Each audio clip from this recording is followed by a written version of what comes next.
Hai, Assalamualaikum buat semua yang sedang menonton video ini. Kami di Tukang React mendoakan anda semua dalam keadaan sihat walafiat, dijauhi dari segala bala musibah dan sentiasa dalam lindungan Allah Subhanahu wa Ta'ala. Baru-baru ini terjadi satu demonstrasi aman di Aceh Tamiang pada 12 Februari 2026 apabila penduduk yang terkesan akibat banjir besar berhimpun di hadapan pejabat pentadbiran daerah untuk menyuarakan rasa tidak puas hati terhadap penilaian kerusakan rumah dan pengagihan bantuan yang dianggap tidak adil.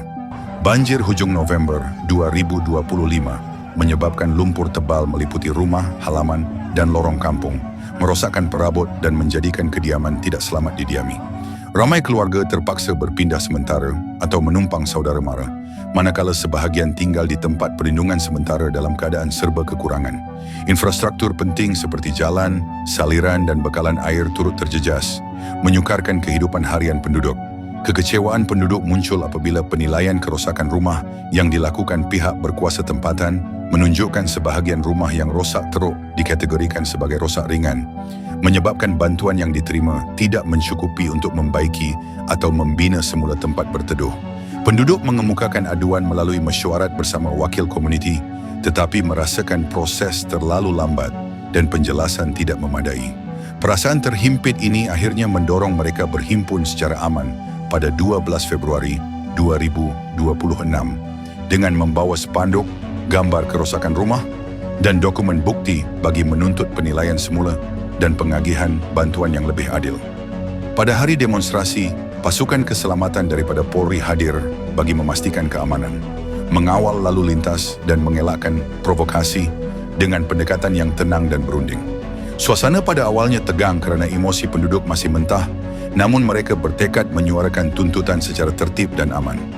Kehadiran polis memastikan perhimpunan tidak berubah menjadi konflik, sambil membuka ruang bagi wakil penduduk dan pihak pentadbiran daerah berbincang secara langsung.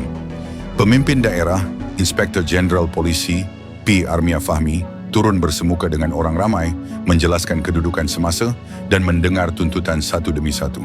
Beliau memberi komitmen bahawa rumah yang benar-benar rosak akan dibina semula, manakala bantuan tunai akan diberikan mengikut tahap kerosakan.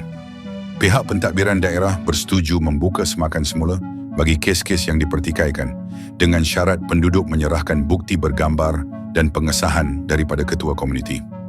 Dialog terbuka ini berjaya meredakan ketegangan dan membolehkan demonstrasi tamat secara aman menjelang tengah hari. Selepas demonstrasi, proses susulan dimulakan termasuk pengumpulan bukti, lawatan semula ke rumah yang dipertikaikan, dan makluman berkala kepada penduduk. Kerja pembersihan lumpur, pembaikan jalan dan saliran, serta pengagihan bantuan diteruskan oleh pihak pentadbiran daerah bersama NGO dan pertubuhan masyarakat.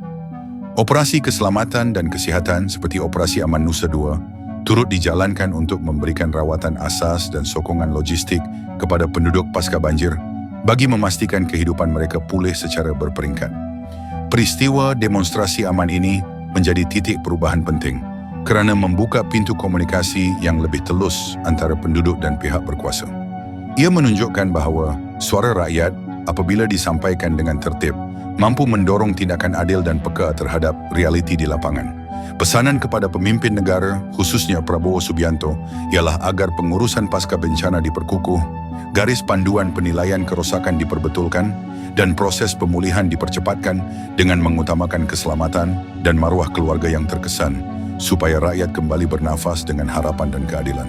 Sebagai sebuah negara yang kaya dengan sumber daya alam, pastinya pendapatan negara juga besar.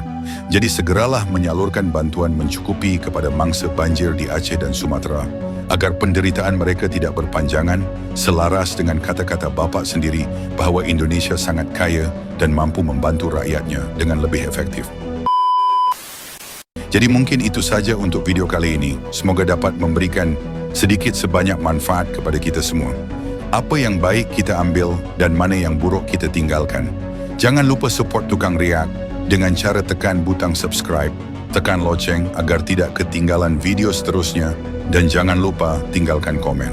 Terima kasih sudah menonton. Kita jumpa lagi di next video. Assalamualaikum. Bye-bye.